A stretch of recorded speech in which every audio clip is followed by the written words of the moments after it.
Donc c'est toujours un plaisir pour moi, quand bien même il y a eu Shinui Hachem, parce que j'ai vu qu'avant ça s'appelait Héritage, maintenant ça s'appelle Olami, donc on vise plus haut. Hein? Voilà, c'est ça, on vise plus haut, on vise plus seulement à l'héritage, mais on vise également pour tout le monde entier Bezrat Hachem. Alors j'ai vu à la dernière minute que les derniers sujets qui ont été traités grâce à la page YouTube, ça a été la Emouna, mais je pense que, ou l'existence de Dieu, mais je pense que même si nous allons traiter ce soir du même sujet, il est tellement large et il est tellement important que ça vaut toujours le coup de revenir dessus. Vous savez, le Rabbi Yechiel Levinstein, avec votre permission, le cours, il est pour la Refoua Shelema de Noémie Bat-Jamila et également d'un ami à moi, à qui je pense très fort ce soir, c'est le Rav Kilav Shemla, qu'Akadosh Baruch Hu lui envoie une grande Refoua Shelema Bezrat Hashem. Le Rabbi Yechiel Levinstein a témoigné, il a dit que la principale épreuve de notre génération, dans les temps qui vont arriver, ce sera la croyance en Hachem. C'est-à-dire que le vrai problème que les gens vont avoir, plus on va arriver vers le Mashiach, ça va être la croyance en Hachem. D'ailleurs, c'est écrit que la délivrance finale, elle viendra Be'eseach Hadat. On va s'en attendre le moins, et quand on n'imaginera plus que le Mashiach il va venir, c'était exactement à ce moment-là que le Mashiach il va venir. Et le Baal Shem Tov, il a dit, je vais vous dire de suite vous dire qui était le Baal Shem Tov, je suis prêt à laisser de côté toutes mes qualités pour que quelqu'un me donne la possibilité d'avoir une croyance en Dieu. Qui était le Baal Shem Tov? Je vais vous raconter une toute petite anecdote. On sait d'ailleurs qu'il y a une grande ségoula pour la Parnassa, c'est de raconter une histoire du Baal Shem Tov chaque Motzei Shabbat. Et voilà ce qu'on raconte sur le Baal Shem Tov. Une fois, il y a un richissime qui est rentré chez lui, il a dit: Rabbi, je suis venu vous voir non pas pour vous demander une bracha pour un sujet ou pour quelque chose, je suis venu simplement avoir de vos nouvelles. Et le Baal Shem Tov, il a regardé, il lui a dit: t'es sûr que tu n'as besoin de rien? Que je te bénisse pour la santé, pour la réussite? Il a dit: non, j'ai besoin de rien, tout va bien. Je suis simplement venu vous voir. Il a dit: alors j'ai une demande à te faire. Je vais t'écrire un courrier. Et quand tu arriveras dans ta ville, tu remettras ce courrier au Rav de ta ville. Et le Baal Shem Tov, il a écrit la lettre. Et le richissime, ne voulant pas le formaliser, parce qu'il avait bien plus à faire qu'aller poster des lettres, il a dit: ok Rabbi, je remettrai la lettre pour vous. Le temps s'écoule, bien évidemment que lui, il avait complètement oublié l'histoire de la lettre. Il avait glissé dans un tiroir. 17 ans précisément s'écoulent. Et au bout de 17 ans, eh bien, ce richissime, il a commencé à dégringoler d'une façon vertigineuse, jusqu'à finalement ne plus rien avoir. Et il en est même arrivé à devoir liquider sa maison. Et au moment où il était en train de faire les cartons, 17 ans plus tard, il retrouve cette lettre. Et il dit: mon Dieu, ça fait 17 ans, le Rav il m'avait dit de remettre cette lettre, je ne l'ai pas remis. Il savait qui il était, le Baal Shem Tov. Donc il a dit: même 17 ans après, je vais faire ce que le Rav a demandé. Et il a regardé à qui était adressée la lettre. Elle était adressée à un certain Rav Shalom Cohen. Alors il va dans la ville, il demande: est-ce que vous connaissez le Rav Shalom Cohen? Parce qu'il n'était pas forcément dans la synagogue, il ne savait même pas qui était le Rav. Ils lui ont dit: oui, le Rav Shalom Cohen, il y a quelques minutes, écoutez bien, il a été nommé Rav de la ville. Il dit: comment il y a quelques minutes?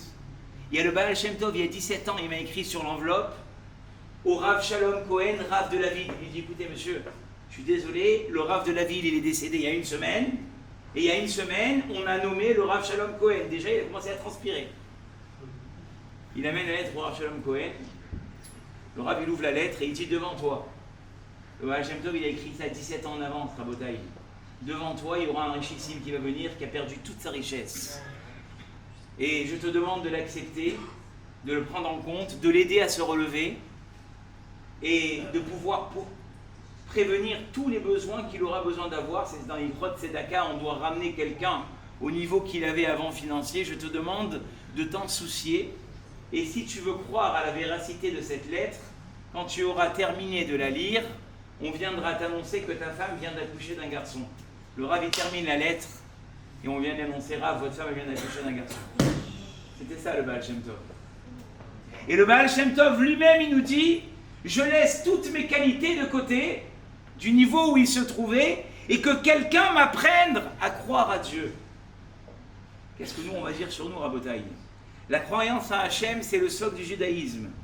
Tous les livres de morale que vous allez ouvrir dans votre vie, ils vous diront que la croyance en Hachem, c'est le remède de la plupart des problèmes qu'on a dans notre vie. Effectivement, si je crois en Dieu, je ne jalouse pas la réussite de celui qui est à côté de moi.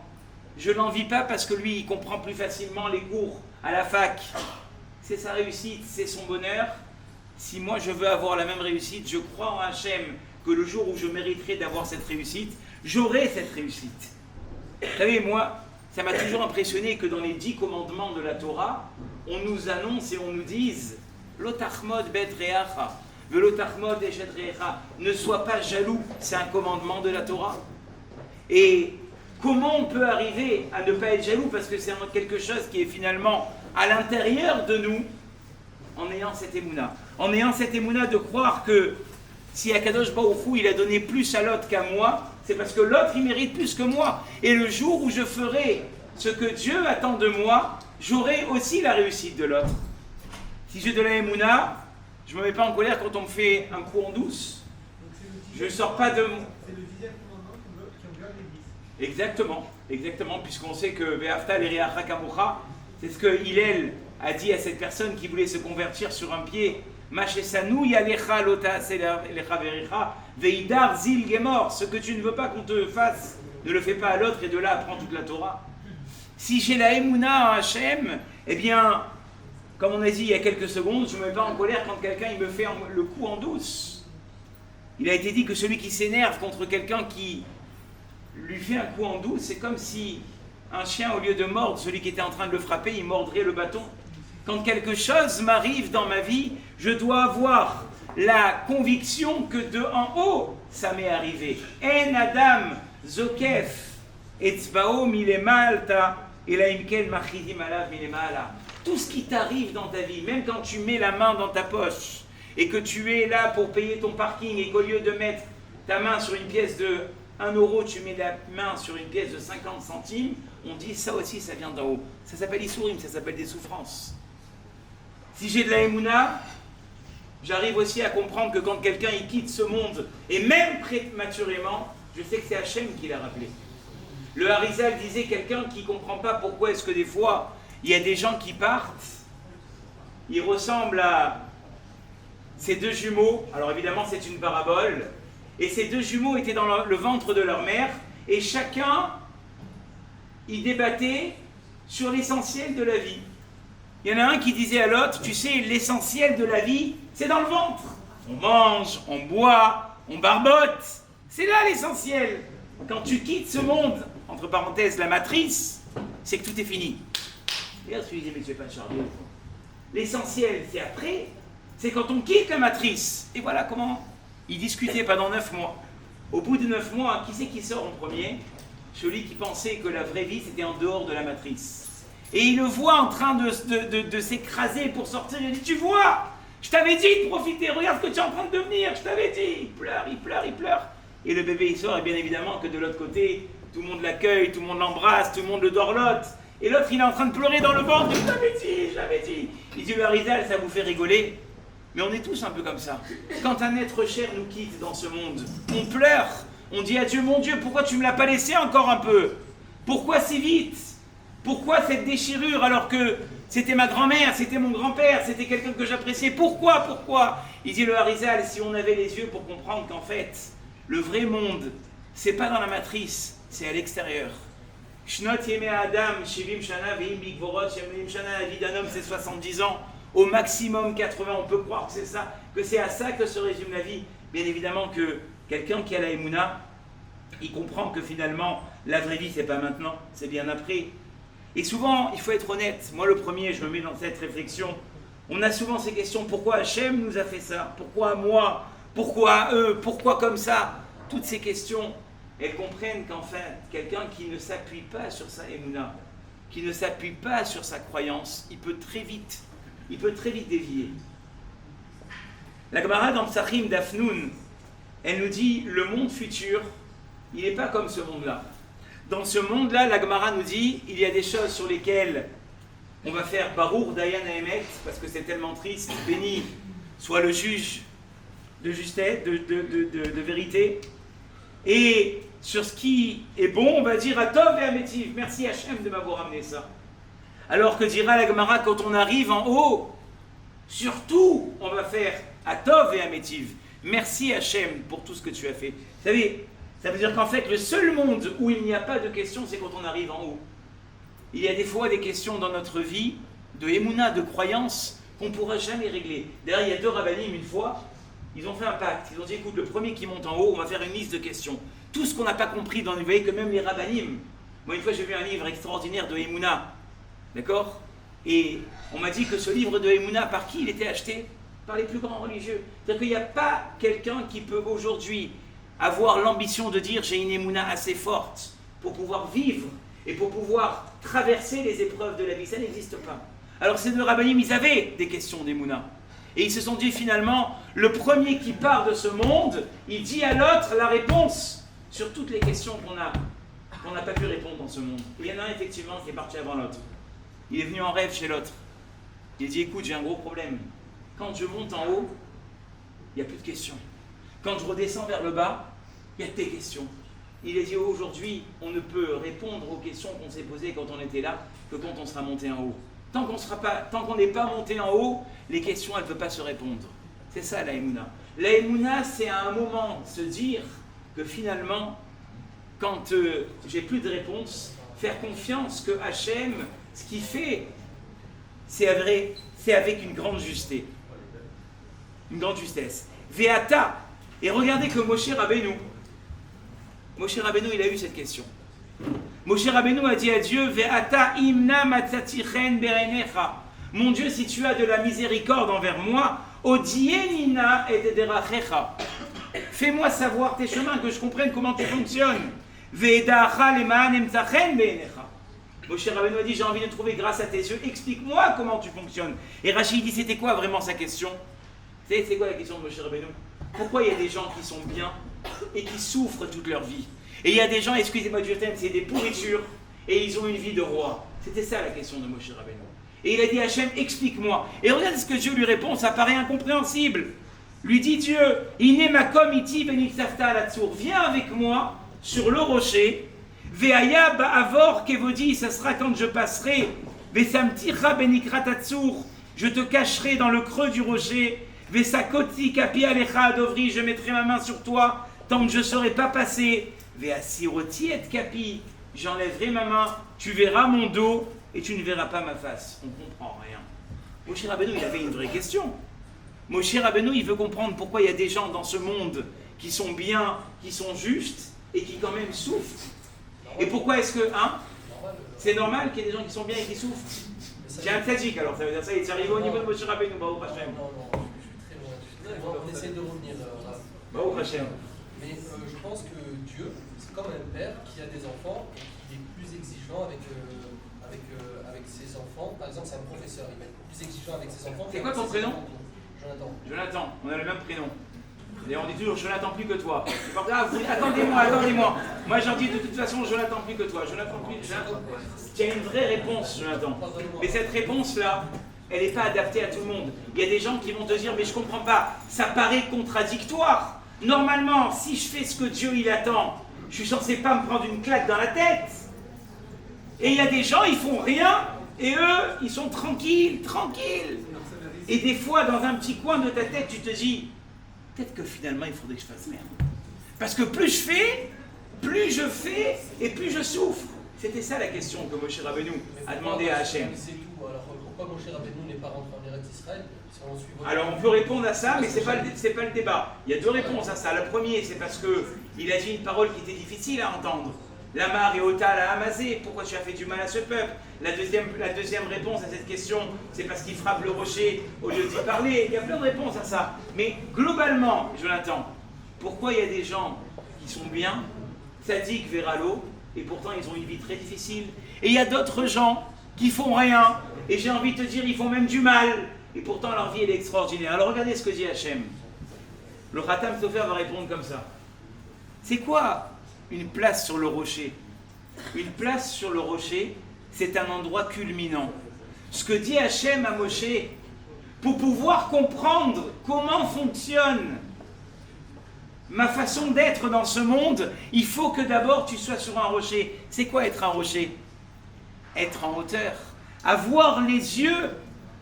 Tant que tu n'es pas en haut de ma vision, tu ne peux pas comprendre. Vous savez, c'est comme quelqu'un, Jonathan, il vient dans une choule, il s'assoit comme ça Shabbat matin, et le gazba il vient, Yarmod Hashem Atov, premier, toi là-bas tu montes, deuxième, toi au fond là-bas, non pas toi au fond, troisième, il est outré, il dit attendez c'est quoi ça là? Pourquoi lui et pas lui? C'est quoi cette préférence? Que eux, sur toute la salle, et les autres? Alors il y en a un, il dit espèce de chacham, si tu étais là, tu sais qu'est-ce que tu aurais vu? Celui qui est monté cette semaine, il n'est pas monté la semaine dernière. Et celui qui est monté cette semaine, il ne montera pas la semaine prochaine. C'est ça que dit le Khatam Sofer. Malheureusement, nos yeux, par rapport à la Neshama et sa réincarnation, elle est tellement petite qu'elle ne peut pas comprendre. Et ça, Rabotai, ça répond déjà à un point que souvent on se pose. On dit des fois, il y a des gens, ils partent tellement jeunes. C'est difficile à comprendre pourquoi ces gens, ils nous ont quittés. C'était pas leur moment. Quand tu dis c'était pas leur moment, tu ressembles à cette personne qui rentre dans la synagogue et qui dit pourquoi lui il monte et pas lui il monte. Ça veut dire quoi c'était pas leur moment? Est-ce que tu sais quel neshama il y a en cette personne? Vous savez qu'une neshama, elle transbahute à travers des corps, mais à un moment donné, quand elle a fini sa réparation, et j'ai envie de dire, peu importe son âge, elle quitte ce monde. Alors c'est très rare. Pour la plupart des neshamot, il faut au moins 70 à 80 ans, voire 120 ans. Mais il y a des neshamot qui leur restent 5% de réparation. Eh bien, quelqu'un qui n'a pas la vision normale, il dit, mais qu'est-ce que c'est ça? Un enfant si pur, une personne qui n'a pas fauté, comment elle peut quitter ce monde? Parce que tu n'as pas les yeux assez grands. Si tu avais les yeux assez grands, tu saurais que cette personne-là, c'est pas qu'une personne, c'est une neshama. Et une neshama, elle transbahute à travers des corps jusqu'à qu'elle arrive à sa réparation. Et des fois, il lui reste tellement peu que le corps qui accepte cette neshama en quelques années, il a terminé la réparation. Et maintenant, est-ce que Moshe a cette capacité de pouvoir comprendre? Pas forcément. Dieu lui dit, même quand tu es sur le tsour, même quand tu es sur le rocher, Veraïta et achorai upanai lo yeraou. Tu ne verras que mon dos, mais tu ne verras pas ma face. Ça veut dire que quoi? Ça veut dire que des fois, il y a des événements que vous vivez tous ici. Des fois, dans votre vie, vous avez des embûches, et il va vous falloir peut-être 10 ans pour comprendre pourquoi ça vous est arrivé. Et toi, tu es là avec ton livre de Tehillim, et tu dis, mon Dieu, fasse que ça arrive, et ça n'arrive pas. Cette demande, cette fille, ce garçon, cette situation, ce poste, ces études, mon Dieu, je t'en prie. Et au bout d'10 ans, tu dis, Hachem, Baruch Hachem, heureusement, tu ne m'as pas donné ce poste.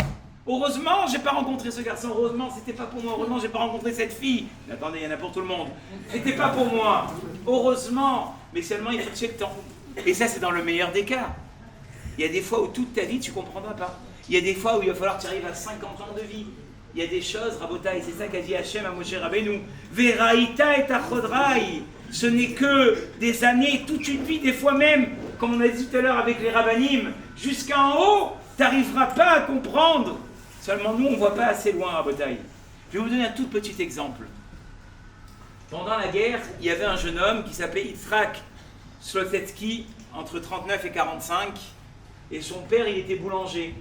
Il utilisait un laminoir. Et un jour, le petit, il a voulu s'essayer au laminoir, mais il s'est trop essayé, il perd une partie de sa main. Et les chirurgiens, vous savez, à l'époque, ce n'était pas la chirurgie d'aujourd'hui, ils ont pris, comme ils ont pu, un morceau de peau là où ils pouvaient, où il y avait trop de pilosité, et ils l'ont mis sur la main. Et le petit, toute sa vie, il avait honte de lever la main en classe, parce qu'à chaque fois, il y avait de la pilosité. Il avait honte de serrer la main, de dire bonjour, chaque matin. Sauf votre respect, il devait se raser la main, il pleurait. Dieu, pourquoi tu m'as fait ça? Pourquoi tu m'as fait ça? Et cette terrible période de la Shoah est arrivée, où des milliers de Juifs sont décédés, et parmi eux, sa famille, ses parents, ses frères, ses sœurs. Il lui restait qu'une seule sœur. Et il a dit, il s'est juré, que cette sœur-là, à la Chaïm ve à la Mavet, quoi qu'il arrive, il la protégera. Et un jour, des généraux arrivent de l'armée allemande, ils lui prennent sa sœur par les cheveux comme ça, il la tire dans un cabanon, et lui, il hurle. Rendez-moi ma sœur, rendez-moi ma sœur. Et un général allemand, il marche chez Mauvais Zéro, qu'est-ce qu'il lui dit? Il dit, ta sœur, le jour, écoutez bien ce qu'il lui dit, où tu auras des poils qui te pousseront dans la main, on te rendra ta sœur. Il a levé sa main. L'autre, il croyait en face qu'il avait un sorcier. Il a dit, tiens, prends ta sœur et va-t'en. Ce garçon-là, vous croyez qu'au moment où ça lui arrivait, il pensait qu'un jour, les poils de sa main, ils allaient lui sauver sa sœur? Il ne pensait jamais à ça. Abotaï, c'est ça la Emouna. La Emouna, c'est de croire que dans la vie, il y a des choses qui nous arrivent.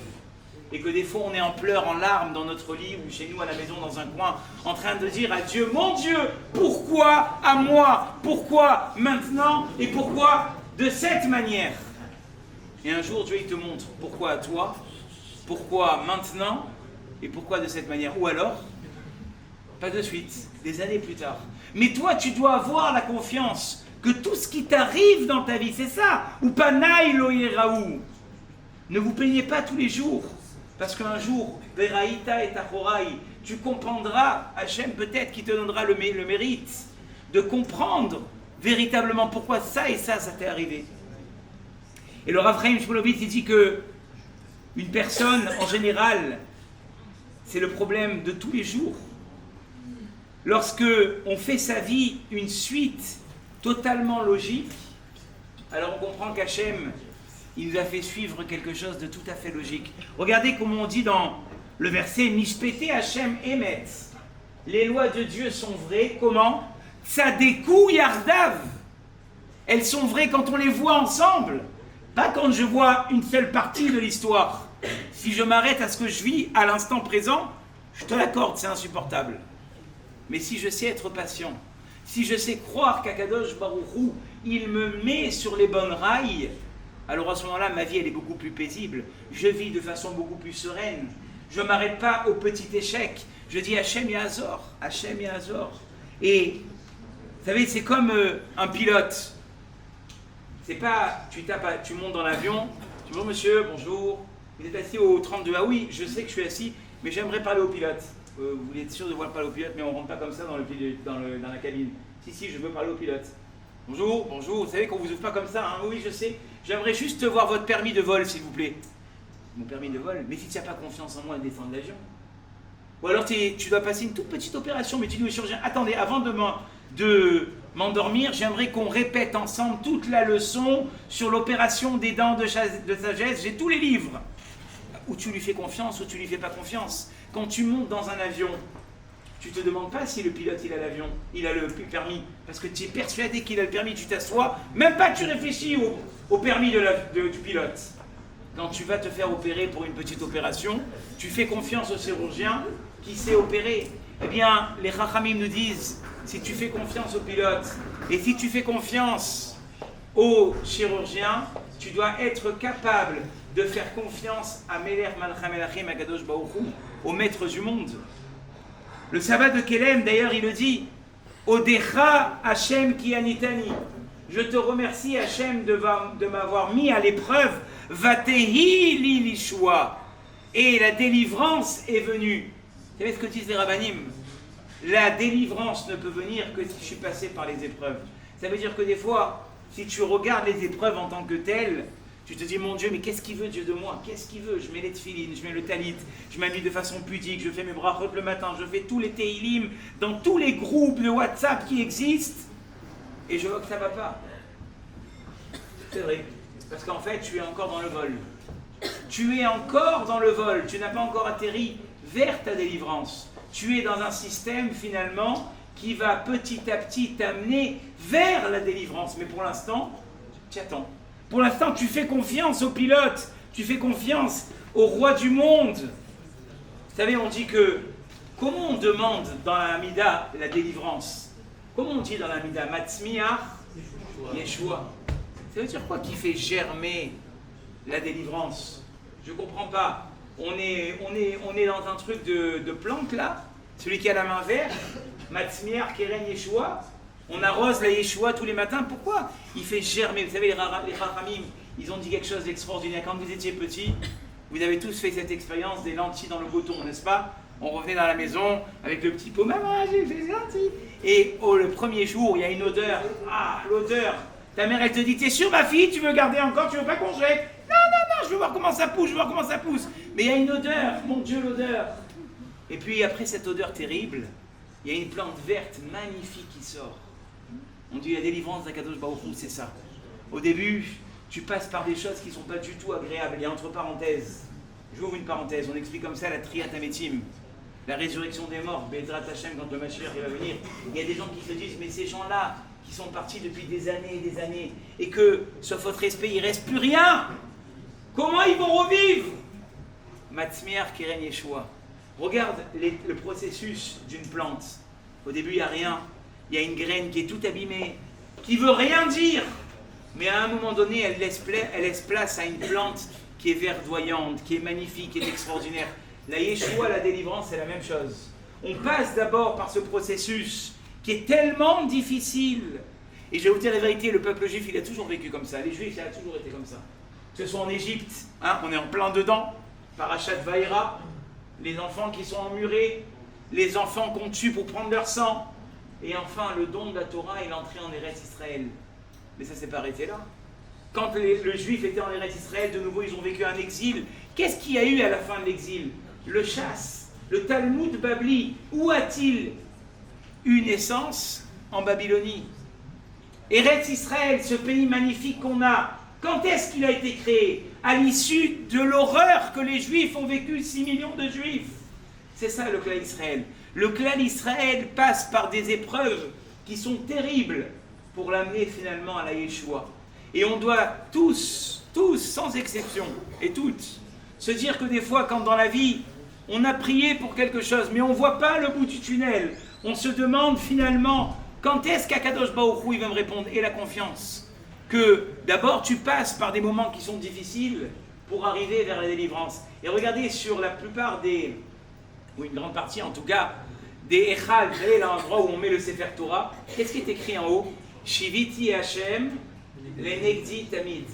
Eh bien, les Chachamim m'expliquent, le Admour de Rougine, il a dit, c'est quoi? Shiviti Hashem, Lenegdi Tamid.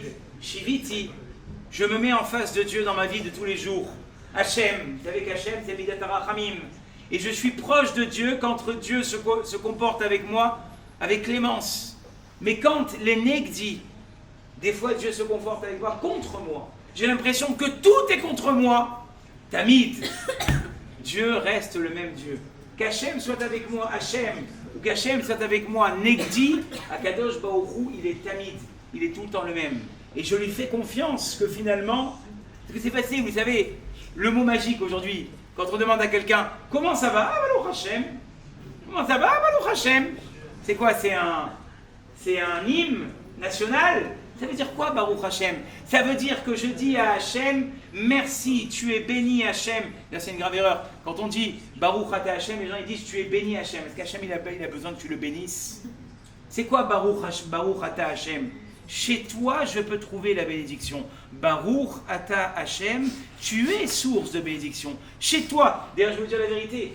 On dit que la tefila, c'est le meilleur moyen de faire descendre la bénédiction. Ça veut dire que dans votre mazal, ça n'existe pas l'horoscope. Vous savez, vous allumez Chéri FM le matin. Les taureaux, ce matin, ils devraient mieux faire de rester en dessous de leur couette. Oh là là, c'est pas le moment. On se revoit demain. Non. En Mazal et Israël. Il n'y a pas de destinée pour Israël. Vous êtes né sous une destinée, selon le jour de votre naissance. Mais pourquoi En Mazal et Israël? Parce que c'est vrai qu'aujourd'hui, tu dois avoir une journée où il vaudrait mieux que tu restes caché, selon le Mazal que tu es né. La Gemara dans Sanhedrin, elle dit, le Mazal, ça existe, selon son jour de naissance. Mais tu as prié ce matin. Tu t'es levé, tu as mis ton talit, tu as mis tes tefilines, tu as fait tes psaumes, tu as fait ta prière.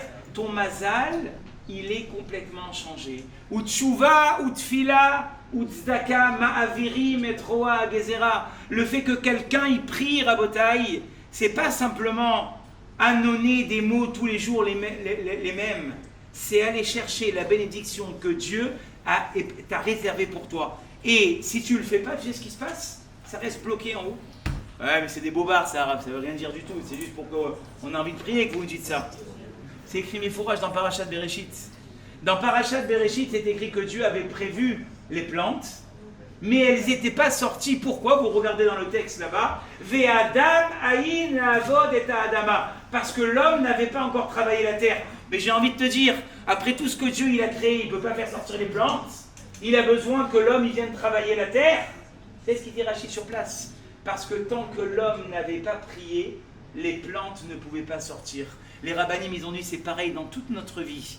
Akadosh Baruch Hu, il nous a créé selon un mazal bien précis, mais il nous a donné aussi une bénédiction en raison de toutes les bonnes actions. Ratza Akadosh Baruch Hu, aidez-moi à terminer. Les Akot et Israël, les Fichar, Irba Lahem. Alors vous n'avez pas la synagogue ou quoi? Les Fichar, Irba Lahem, Torah ou Mitzvot.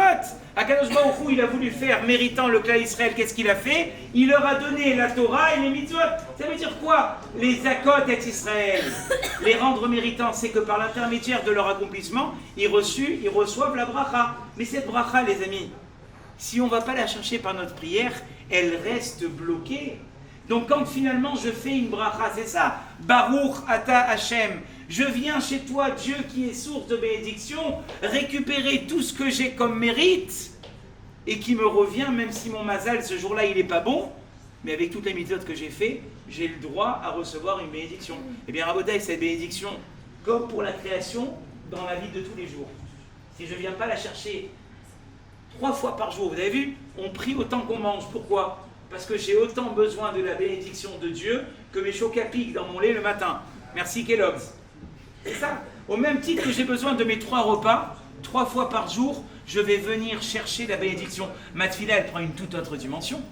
Ma tefila, c'est plus une corvée. Ma tefila, ma prière de tous les jours, c'est le moyen de venir chercher la bracha qui risque d'être bloquée parce que je ne suis pas venu la chercher. Et Hachem, il te dit, toi tu dis Hachem, Hachem, Hachem, mais tu ne viens pas la chercher. Baruch Hachem, Bezrat Hachem, Imirtse Hachem. Hachem, il te met à l'épreuve. Si tu crois vraiment que la bénédiction, elle dépend. Vous savez, une histoire comme ça dans la Gemara, c'est écrit que Rabbi Akiva, à chaque fois qu'il lui arrivait quelque chose, Jonathan, il disait Kolma de Avid, Rachmana l'Etav Avid. Comme ça, il disait Rabbi Akiva. Tu la connais cette Gemara? Il dit tout ce que tu lui fais, c'est pour le bien. Dieu, il dit ah bon? Viens que je te mets un peu à l'épreuve, on va voir. Parce que c'est facile, comme je disais tout à l'heure, Baruch Hashem, Yotze Hashem, si je veux, mon Dieu, la Torah d'Israël, sur la Torah. Viens, on voit ce que tu en fais de cette Torah. Alors il a mis à l'épreuve Rabbi Akiva. Rabbi Akiva, il était avec un âne, un chat et une bougie. Ils arrivent avec ses élèves dans la ville, et ils disent, monsieur, désolé, l'hôtel Ibis, il est complet. Et il dit, Rabbi Akiva, l'hôtel Ibis, il est complet, on va aller dormir sur l'aire de repos. Je dis, Rabbi, la nuit, l'aire de repos, il y a des gens, ils vont nous attaquer. Hachem, il veut comme ça, c'est pour notre bien. Kolman de Avid Rachmana, l'Etav Avid. Ils sont partis dans l'aire de repos. Avec le cheval, avec leur voiture, avec leur réveil et avec leur lumière. Il y a un lion qui surgit de je ne sais pas où, comme si dans la forêt il y avait des lions, et il déchiquette l'âne. Donc ils n'ont plus de voiture maintenant. Ils disent pas grave, il nous reste encore le coq pour nous réveiller le matin et la lumière pour étudier. À peine il a fini ça, il y a un vent qui arrive, boum, il lui éteint la bougie. Qu'est-ce qui lui reste, le coq? Et encore là, il y a une bête sauvage, je ne sais pas quoi, qui débarque, paf, il lui mange. Il se retrouve dans le noir sans rien. Il dit Rabbi, là aussi. Il dit là aussi, Kolman de Avid Rachmana l'Etav Avid. La même nuit, dans cette bourgade, il y a des gens qui sont des assassins qui sont rentrés. Ils ont passé tout le monde au fil de l'épée. Il a dit Rabbi Akiva, vous voyez, quand je vous ai dit que quand Dieu il fait les choses bien, c'est que c'est pour le bien. Si on était resté dans la ville, ben, vous comprenez ce qui nous serait arrivé. Si l'âne il était resté en vie, qu'il avait hennni, il nous aurait vu. Si la lumière elle était restée allumée, il nous aurait vu. Si le coq il avait fait du bruit, il nous aurait vu. Donc finalement, tout était pour le bien. Voilà, Rabotai. Et ça, Kadosh Baruch Hu, il nous met à l'épreuve tous les jours. Ton Baruch Hashem, ton Bezrat Hashem, ton si Dieu veut, Amen, Kenyi Ratson. Hashem il dit, viens, je vais voir. On va te mettre à l'épreuve, on va voir. C'est ça la Emouna, Rabotai. Alors je voulais encore donner 2 définitions dans le temps qui m'est imparti de ce que c'est la Emouna, parce qu'on a parlé d'avoir la Emouna. Qu'est-ce que c'est la Emouna? Est-ce que la Emouna c'est simplement de la croyance? Écoutez BFM qui te dit que demain il va faire beau, c'est de la Emouna. Ça, croire que demain il va faire froid, c'est de la Emouna? C'est pas de la Emouna. Croire à ce que ton ami te dit sur Insta ou sur TikTok, c'est de la Emouna, ça? Sur ce qu'il te dit l'influenceuse ou l'influenceur, c'est de la Emouna? Croire en ce qu'il dit, c'est de la Emouna, c'est pas de la Emouna. Alors c'est quoi de la Emouna? Vous savez, la première guerre que le peuple juif a connue, d'ailleurs c'est pour ça qu'on maudit Amalek jusqu'à aujourd'hui, c'était celle contre Amalek. Et là-bas c'est écrit que les mains de Moshe, elles étaient Emouna, Adbo Hashemesh. Alors c'est ça Emouna peut-être, c'est de faire la danse, voilà, ça je suis ma'amin. Peut-être que c'est ça la Emouna. Puisque c'est écrit que Moshe Rabbeinu, ses mains, elles étaient Emouna. Elles étaient en Emouna toute la nuit, c'est quoi? Alors le Rambam il nous aide. Le Rambam il dit Shehayu omdot berome mutan vekayamot. Non seulement elles sont restées levées, mais c'était durable. C'est ça la Emouna. Ça veut dire que finalement, avoir de la Emouna, Rabotaï, il dit ici mon Mashgiar, le Rav Eliyahu, quelqu'un qui est Ma'amin, c'est quelqu'un qui croit sans jamais s'arrêter. Ça dure. Ta Emouna, elle dure, même si des fois, honnêtement entre nous, on a envie de jeter la kippa par terre. On a envie d'arrêter les psaumes, on a envie d'arrêter le Shabbat, on n'en peut plus. Il te dit le Rav, la vraie Emouna, c'est Kayamot. Quoi qu'il arrive, Hachem, je crois en toi. Vous savez, on dit c'est quoi? Le Rav Wolbe, Jonathan, il dit c'est quoi quelqu'un de patient? Comment on dit la patience en hébreu? Savlanout. Qu'est-ce qu'il y a dans le mot savlanout? Il y a le mot sevel, supporter. Maintenant, comment tu sais que tu aimes quelqu'un? Il dit le Rav Wolbe. Il dit c'est le temps que tu le supportes tous les jours. Et le jour où tu arrêtes de le supporter, il dit le Rav, je te fais une confidence, c'est que tu l'aimes pas. Il dit tu veux que je te ramène une preuve? Imagine-toi, ta mère, depuis des années, elle te répète, tu sais mamie, elle m'a laissé un vase de côté, ce vase-là, il coûte 15 350 €. Et elle dit un jour, voilà, je vais te le donner, maintenant tu le prends pour toi, donc c'est un héritage. Et toi tu le prends et il est tellement lourd, et tu te dis, mais purée, je vais le lâcher. Mais tu sais que si tu lâches ce vase, tu vas faire tomber par terre 15 350 €. Donc qu'est-ce que tu fais? Tu lâches pas. Pourquoi? Parce que ça a de la valeur. Il dit le Rav, quand tu arrêtes de supporter quelqu'un, c'est parce que tu l'aimes pas assez. Quelqu'un qui aime quelqu'un d'autre, il a de la sablanout. Ça veut dire quoi? Il a de la sablanout. Il a de la patience d'encore le supporter longtemps parce qu'il aime. Le degré de patience que vous avez avec les gens qui vous entourent, c'est le degré d'amour que vous avez pour ces personnes. Regardez vos parents, la patience qu'ils ont avec vous. Depuis que vous êtes gosse, depuis que maintenant vous êtes ado, et puis jusqu'à que vous vous marierez, et même après. Pourquoi ils ne lâchent jamais? Pourquoi un jour ils vous ont pas dit j'en ai marre, tu ne seras plus ici, c'est fini. Vos parents, au Hachem, pour la plupart en tout cas, malheureusement il y en a qui c'est pas le cas, mais la plupart, 99%, jamais ils vous lâcheront parce qu'ils vous aiment. Il dit le Rav Wolbe, ne pas lâcher quelqu'un, le supporter, le sével, c'est parce que j'aime. Alors le Rav il dit ici aussi pareil, si tu crois en Hachem, tu lâches pas à la moindre déception, à la moindre attente qui ne s'est pas réalisée, tu dis pas maintenant ça y est, je crois plus à rien. C'est pas de l'aïmouna ça. De deux choses une, si tu crois en Hachem, si tu es un vrai ma'amin, alors dans ton comportement, comment tu réagis quand tu as des soucis, quand pas tout se passe comme tu voudrais que ça se passe? Est-ce que je continue parce que je crois en Hachem, ou bien non, finalement je lâche tout parce que j'en peux plus? Il dit le Rav, le degré de résistance à l'épreuve, ça montre, ça indique ta émouna, comme ça indique l'amour que tu as pour les autres. Ça c'est le premier exemple. Maintenant il y a un exemple qui va plus loin à Botaï. Abraham Avinu, toute sa vie, il a demandé à Hachem qu'on lui montre l'enfant qui allait être sa suite. Et Dieu lui dit, c'est pas Ishmaël ta suite. Ki be'itzrak ikarel echazara. C'est Yitzhak ta suite. Et puis un beau matin, Hachem il vient voir Abraham et il dit Abraham, me voici. Je veux que tu prennes cet enfant là, Yitzhak, et que tu le tues pour moi. Et là, qu'est-ce qu'il est censé se dire Yitzhak? Il est censé se dire, mais là j'arrête. D'abord toute ma vie, je me suis battu contre la sorcellerie parce qu'à son époque, on tuait les enfants pour la sorcellerie. Et lui, son combat de tous les jours, c'était de dire à ces gens-là, ne tuez pas vos enfants pour la sorcellerie. Et là maintenant, Dieu il me demande de faire ce que j'ai dit aux autres de ne pas faire. Là, je dis stop. Et finalement, qu'est-ce qui s'est passé? Abraham, il a fait monter Yitzhak. Et de lui est sorti tout le peuple juif. Et là, il dit le Rav Eliyahu, arrêtez-vous une minute. La émouna d'Abraham Avinu, elle ne pouvait pas être plus ébranlée qu'elle a été ébranlée. Quand finalement, l'ordre de Dieu est contradictoire à toutes ces valeurs, il peut encore continuer, personne ne peut continuer. Quand c'est contre toutes tes valeurs, et pourtant qu'est-ce que c'est écrit? Vayashkem Avraham Baboker. Abraham, il s'est levé tôt le matin pour dire au Yetzer Hara, même pas une seconde je réfléchis. Ça c'est un degré d'émouna qui est énorme. Parce que finalement, quand tout est contre toi, quand finalement tout est contre ta logique, tu peux encore croire à Dieu, tu ne peux plus croire à Dieu. Tu te dis, mais non, ça y est, ça veut dire qu'il n'y a rien. Non, Abraham dit non, j'ai confiance en Dieu. Est-ce qu'il a eu raison de lui faire confiance? Bien sûr. Bien sûr. Et je ne vous rentre même pas dans les dédales de la Kabbale qui disent que Yitzhak, sur le Misbéach, il a eu quelque chose. Parce qu'en fait, avant de rentrer sur le Misbéach, il n'était pas capable d'avoir d'enfants. Je ne rentre pas maintenant dans les détails. Et quand il est sorti du Misbéach, sa Neshama a été transformée et il a eu la possibilité d'avoir des enfants. Donc Abraham Avinu, il a tout gagné. Mais ça, il faut être capable de le vivre à Botaï. Il faut être capable de vivre des événements dans notre vie qui sont en contradiction totale avec toute la croyance que j'ai eue. Il y a encore d'autres personnes qui ont vécu ça. Le clan Israël. Moshe Rabbeinu, il leur dit, ne bougez pas. Dans 40 jours, je redescends avec la Torah.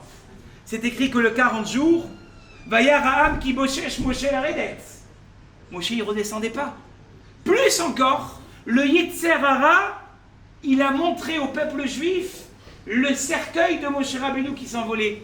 Là, comment ils peuvent croire encore en Dieu? Ben, ils sont tombés. Dans notre vie, Rabotaï, des fois, le Yetzer Hara, et il est là pour ça, il va nous montrer qu'apparemment tout va tordu, qu'apparemment on n'a pas de chance, qu'apparemment tout se joue contre nous. Et là, il faut montrer notre vrai Emouna. Le gars Israël n'en a pas été capable. Et c'est vraiment un challenge, parce que quand tout va bien, j'ai envie de vous dire, c'est facile de croire en Dieu. Mais quand tout va mal, et qu'en plus de ça, tu as l'impression de pouvoir écrire l'histoire de ce qui ne va pas, tu peux encore croire à la Emouna?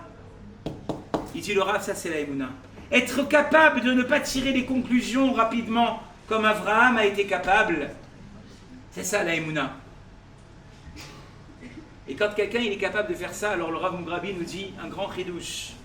C'est écrit dans le Passouk qu'on dit, encore une fois, que vous allez dire demain, Bezrat Hashem, le jour de, puisqu'on est Rosh Chodesh Vat, Me'et Hashem ha'itazot iniflat be'enenu. Ça, prenez-le pour vous, pour bagage pour toute l'année, Bezrat Hashem. Dans le Hallel, c'est écrit Me'et Hashem ha'itazot. Quand quelqu'un il est capable de dire ça aussi, ça vient d'Hachem. Est-ce que tu le comprends? Non, je ne le comprends pas. Mais je fais confiance au pilote. Je fais confiance que Hachem, jamais il me lâchera. Alors à la fin du verset, qu'est-ce qu'elle nous dit? Yiniflat be'enenu. On te montrera des choses extraordinaires. Donc finalement, le vrai challenge, c'est quoi? C'est de se dire que même quand je ne comprends pas ce que Hachem il fait pour moi, je lui fais confiance, comme je fais confiance quand je monte dans un avion. Vous savez ce que dit David Améler? Il y a un verset qui est extraordinaire. Kegamou aleimo. Hachem, je te considère comme un bébé dans les bras de sa mère. Un bébé, quand il est dans les bras de sa mère, à un moment, il dit pas attention, hein, tu oublies le biberon à midi. Hein. N'oublie pas, il y a le biberon dans 2 heures. Hein. Non. Nafshi kegamou aleimo. Le bébé, il est dans les bras de sa mère et il ne se pose pas de questions. Il sait que le biberon, il tombera quand il faudra tomber. Il dit David Améler, c'est finalement l'objectif qu'on doit avoir. Nafshi kegamoul aleimo, que mon âme soit finalement un petit peu comme ce bébé. Et c'est ça qu'on dit dans le schéma Rabotaï. Schéma Israël, Hachem Elokeinu. Vous savez que Hachem, comme on a dit tout à l'heure, c'est la Midat HaRachamim, c'est quand tout va bien.